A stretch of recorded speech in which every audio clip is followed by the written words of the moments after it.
ബി.ജെ.പിയുടെ പ്രവർത്തനങ്ങളിൽ, പ്രത്യേകിച്ച് ബി.ജെ.പി. സർക്കാരിൻ്റെ പ്രവർത്തനങ്ങളിൽ ആർ.എസ്.എസിന് അതൃപ്തിയുണ്ടോ എന്നൊരു ചോദ്യം കുറേ കാലമായി അന്തരീക്ഷത്തിലുണ്ടായിരുന്നു.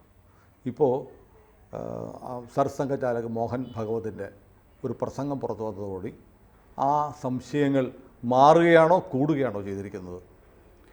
അത് സാധാരണഗതിയിൽ ആർ.എസ്.എസ് ഒരു പ്രത്യേക സമയം വരുമ്പോൾ ഗൈഡൻസ് എന്ന് പറഞ്ഞൊരു സംഗതി സ്വയം സേവകർക്ക് കൊടുക്കും. സ്വയം സേവകരിൽ ഒരാളായിട്ടേ ആർ.എസ്.എസ് മോദിയെ കാണുന്നുള്ളൂ. അദ്ദേഹം പ്രധാനമന്ത്രി ആയിരിക്കും, അതൊക്കെ ശരിയാ. പക്ഷേ അദ്ദേഹം ഒരിക്കലും അത് മറ്റേ സ്വയം സേവകനാണെന്നുള്ളത് മറന്നു പോകരുത്. അപ്പോൾ അതെല്ലാവരെയും ഓർമ്മിപ്പിക്കാറുണ്ട്.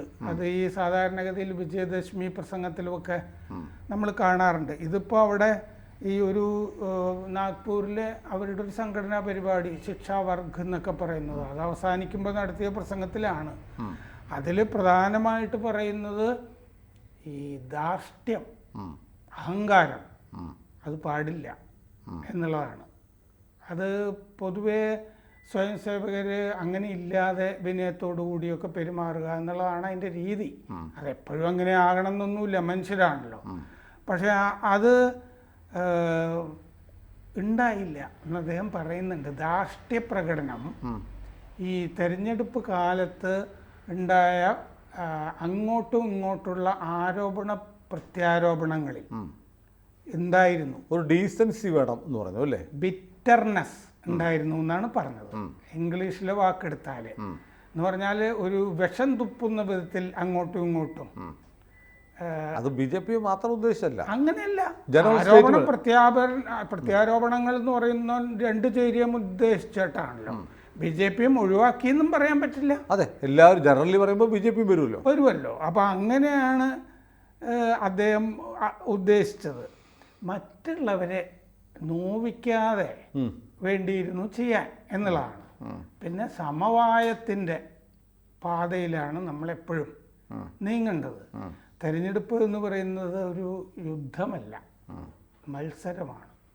അദ്ദേഹം ശരിക്കും ഈ തെരഞ്ഞെടുപ്പിനെ പറ്റി തന്നെ വിശദമായിട്ട് പറഞ്ഞിട്ടുണ്ട്. പക്ഷെ ക്യാമ്പയിൻ ഈ വളരെ കയ്പ് നിറഞ്ഞതായിപ്പോയി, അങ്ങോട്ടും ഇങ്ങോട്ടും പറഞ്ഞിട്ട്.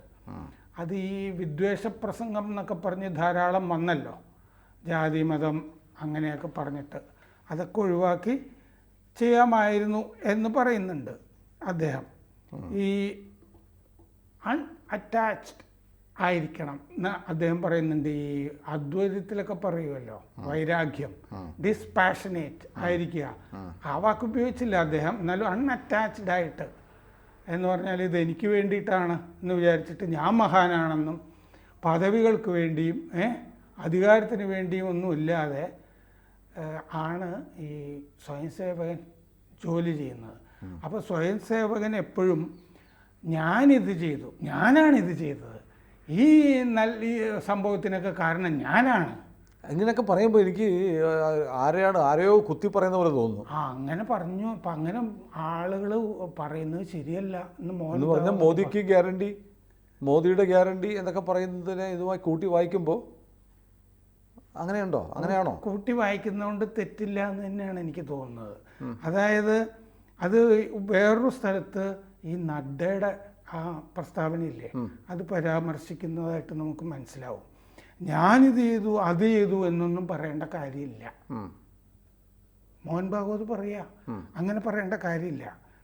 അങ്ങനെ പറയാത്ത ആളാണ് യഥാർത്ഥ സ്വയം സേവകൻ എന്ന് പറയുമ്പോൾ ഉപനിഷത്തിൽ ഇതം ന മമ എന്ന് പറയില്ലേ, ഇതൊക്കെ മോഹൻ ഭഗവതിൻ്റെ പ്രസംഗങ്ങളും ഞാനൊക്കെ കേട്ടിട്ടുണ്ട്. അദ്ദേഹം ധാരാളം പുരാണ കഥകളും ഒക്കെ പറയും.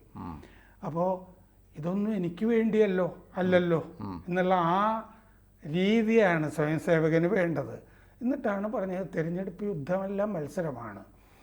രണ്ട് പക്ഷവും പരസ്പരം കുറ്റപ്പെടുത്തി സാമൂഹിക ചേരുതിരിവുകൾ ഉണ്ടാക്കുന്ന വിധത്തിൽ സംസാരിച്ചു. എന്നിട്ട് സംഘത്തെ വലിച്ചഴിച്ചു എന്ന് പറയുന്നുണ്ട് ഭാഗവത്. സംഘത്തെ വലിച്ചഴിച്ചതാരാ? നഡ്ഡയുടെ ആ ഇന്ത്യൻ എക്സ്പ്രസിൽ ഇൻ്റർവ്യൂവിലല്ലേ സംഘത്തിനെ പറ്റി ഒരു പ്രസ്താവന വരുന്നത്. അദ്ദേഹം പറയുന്നത് ശരിയായിരിക്കും, ബി.ജെ.പി വളർന്നു എന്നൊക്കെ ഉള്ളത്. പക്ഷേ ഈ ഇനി പ്രവർത്തനങ്ങൾക്ക് അവർ വേണ്ട എന്ന് പറഞ്ഞാൽ ആ കാര്യകർത്താക്കളെയൊക്കെ അപമാനിക്കുന്നത് പോലെ ആയില്ലേ എന്നൊരു സംശയം. മര്യാദയ്ക്കാണ് ഈ മോഹൻ ഭാഗവത് പറയുന്നതെങ്കിലും രത്തൻ ശാരദ ഓർഗനൈസറിൽ എഴുതിയതിൽ ഈ മുതിർന്ന കാര്യകർത്താക്കളെയൊക്കെ അവഗണിച്ചിട്ട് പല സ്ഥലത്തും പ്രവർത്തനങ്ങൾ നടന്നത് കൊണ്ട് ചില സ്ഥലങ്ങളിൽ തോൽവി ഉണ്ടായി എന്ന് പച്ചയ്ക്ക് പറഞ്ഞിട്ടുണ്ട്.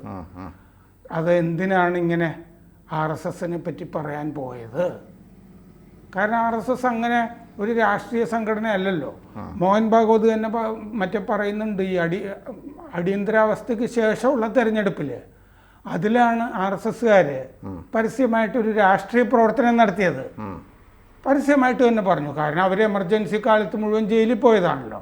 അല്ലാതെ രാഷ്ട്രീയത്തിലൊന്നും ഇടപെടുന്ന സ്വഭാവം RSSനില്ല. അതുകൊണ്ട് RSSനെ വലിച്ചഴക്കേണ്ട കാര്യം ഉണ്ടായിരുന്നില്ല എന്ന്. ഇത് ഈ സംഘടനാപരമായ കാര്യങ്ങളാണ്. പക്ഷെ അതിലും ഡയറക്റ്റ് ആണല്ലോ മണിപ്പൂരിന്റെ കാര്യം പറഞ്ഞത്. 10 വർഷം മുമ്പ് മണിപ്പൂരിന് ഒരു കുഴപ്പമുണ്ടായിരുന്നില്ല, പെട്ടെന്നുണ്ടായി.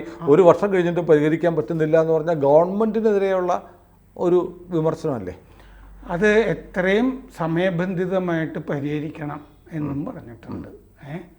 അതെന്തുകൊണ്ടാണ് ഇത്രയും നീണ്ടുപോയത് എന്ന് ചോദിക്കുമ്പോൾ ഒരു കഴിവുകേട് ആയിട്ടല്ലേ പറയുന്നത്. നമുക്ക് ഈ വിദേശികളാണ് അതിന് ഉത്തരവാദികൾ എന്നൊക്കെ പറഞ്ഞ് എത്ര നാളിത് നീട്ടും എന്നുള്ളതാണല്ലോ. നമ്മുടെ നാട്ടിൽ നടക്കുന്ന കാര്യങ്ങളാണ്. മണിപ്പൂരിൻ്റെത് അദ്ദേഹം അവസാനമാണ്, ആ പ്രസംഗത്തിൻ്റെ അവസാനമാണ് പറയുന്നത്. അത് ഈ ഭിന്നത നിലനിർത്തിക്കൊണ്ട്, ഭിന്നത എന്ന് പറഞ്ഞാൽ അഭിപ്രായ വ്യത്യാസങ്ങളൊക്കെ നിൽക്കും, അത് നിലനിർത്തിക്കൊണ്ട് തന്നെ നമ്മൾ ഒന്നിച്ച് നീങ്ങണം എന്ന് പറയുന്ന ഭാഗത്താണ്. എല്ലാ നാണയത്തിനും 2 വശമുണ്ട്. പാർലമെൻറ്റിലും അങ്ങനെ 2 പക്ഷങ്ങളുണ്ടാവും. ഒരാശയം ഒരു ചേരി കൊണ്ടുവന്നാൽ വേറൊരാശയമാണ് പറയേണ്ടത്. യുദ്ധമല്ല വേണ്ടത്. ഭാവിയെപ്പറ്റി നമ്മൾ ആലോചിക്കണം, വാചാടോപങ്ങളൊക്കെ നിർത്തണം. എന്നിട്ടാണ് ഒരു കൊല്ലമായി മണിപ്പൂർ ഇങ്ങനെ നിന്ന് കത്തുകയാണ് എന്ന് പറയുന്നത്. അദ്ദേഹം അത് പറയുമ്പോൾ മണിപ്പൂരിൽ ഒരു മെയ്ത്തിയുടെയും കൂടി തല ഛേദിക്കപ്പെട്ടിട്ട്. മാത്രമല്ല, ഇന്നലെ ദില്ലിയിലെ സത്യപ്രതിജ്ഞ കഴിഞ്ഞിട്ട് തിരിച്ച് മുഖ്യമന്ത്രി വന്നപ്പോൾ മുഖ്യമന്ത്രിയുടെ അഡ്വാൻസ് ടീം പോകുമല്ലോ സംഘർഷ മേഖലയിൽ, അതിന് നേരെ ആക്രമണം ഉണ്ടായി. പോലീസുകാരൊക്കെ ഗുരുതരമായി പരിക്കേറ്റ് കിടക്കുകയാണ്. മുഖ്യമന്ത്രിക്ക് നേരെയുള്ള ആക്രമണം പോലെയാണ് മുഖ്യമന്ത്രിയുടെ അഡ്വാൻസ് ടീം പോകുമ്പോഴത്തേക്ക്. അതെന്താന്ന് വെച്ചാൽ അവിടെ ഇംഫാൽ വിമാനത്താവളത്തിൽ മ്യാൻമറിൽ നിന്ന് വന്ന കുക്കി ഇന്റർനാഷണൽ ഫെഡറേഷൻ എന്ന് പറഞ്ഞ അവരുടെ സംഘടന, തീവ്രവാദ സംഘടനയാണ്. അതിൻ്റെ നേതാവിനെ അറസ്റ്റ് ചെയ്ത് അടുത്ത ദിവസമാണ് ഈ മെയ്ത്തിയുടെ തല ഛേദിച്ചത്. അത് കഴിഞ്ഞ് ഇന്നലെയോ മിനിഞ്ഞാന്നോ ആസാമിലൊരു ജയിലിൽ കഴിയുന്ന ഒരു കുക്കി, ഇപ്പം ഭീകരൻ എന്ന് പറയാണല്ലോ, തീവ്രവാദി സംഘടന, മുമ്പ് 5 മെയ്ത്തികളെ കൊന്ന കേസിൽ അറസ്റ്റ് ചെയ്തു ജയിലിൽ കഴിയുന്ന ആളെ. അപ്പം ഈ ആക്ഷൻസ് നടക്കുമ്പോഴാണ് അവിടെ ഈ റിയാക്ഷൻ ഉണ്ടാകുന്നത് മണിപ്പൂരിൽ. അപ്പോൾ മണിപ്പൂരും ഈ കശ്മീരിലും പ്രശ്നമുണ്ടല്ലോ. അപ്പോൾ ഇത് മണിപ്പൂരിൽ എങ്ങനെ ഇത് കൊണ്ടു നടക്കും, അതിന് മുൻഗണന കൊടുക്കണം എന്നുള്ളതാണ് ഉദ്ദേശിച്ചിരിക്കുന്നത്. ഏതായാലും ഒരു തിരുത്തൽ എല്ലാവർക്കും വേണം. തിരുത്തലിൻ്റെ തുടക്കം, തിരുത്തൽ നടപടികളുടെ തുടക്കം ആരംഭിച്ചു എന്ന് തോന്നുന്നു അല്ലേ? തിരുത്തൽ, അതായത് എനിക്ക് തോന്നുന്നു ഇത്തവണത്തെ ആ ഉത്തർപ്രദേശിലെ കാര്യങ്ങൾ വളരെ ഗൗരവമായിട്ട്, എന്നോട് ഈ കഴിഞ്ഞ ദിവസം സംസാരിച്ച ആളും RSS പശ്ചാത്തലത്തിൽ നിന്നാണ് സംസാരിച്ചത്. ഈ SP-കാരുടെ കാര്യമൊക്കെ പറഞ്ഞത്. ഉത്തർപ്രദേശിൽ ഒരുപാട് കുഴപ്പങ്ങൾ സംഭവിച്ചിട്ടുണ്ട് എന്ന് തന്നെയാണ് നമ്മൾ ആദ്യം ചർച്ച ചെയ്ത ചാനലാണ്. നമ്മളത് ഉത്തർപ്രദേശിൽ ഇങ്ങനെ ചില കാര്യങ്ങളുണ്ട് എന്ന് പറഞ്ഞിരുന്നു. ഇവിടെ പല ആളുകൾക്കും സ്വയം സേവകർക്ക് അത് അങ്ങനെ ഡൈജസ്റ്റ് ചെയ്തിരുന്നില്ല. പക്ഷെ അതൊരു സത്യമാണ്. പതുക്കെ ആകുമല്ലോ ഇത്. അയോധ്യയിലെ ഫൈസാബാദിലെ തോൽവിയുടെ കാരണങ്ങളൊക്കെ നമ്മൾ പറഞ്ഞിരുന്നല്ലോ. അപ്പോഴാണ് ഇത് പറഞ്ഞത്. ഇപ്പം അത് കുറച്ചുകൂടിയൊക്കെ ദഹിക്കും. ഇത് RSS ഉത്തർപ്രദേശിലെ പരാജയത്തിനെ വളരെ ഗൗരവത്തോടു കൂടി തന്നെയാണ് എടുത്തിരിക്കുന്നത്. അതുകൊണ്ട് തിരുത്തൽ പ്രക്രിയയിൽ ഫിസിക്കലി തന്നെ ഇടപെടുകയാണ്. അതാണ് ഈ കാണുന്നത്. സാധാരണഗതിയിൽ ഇങ്ങനെ പറയുന്നതല്ല.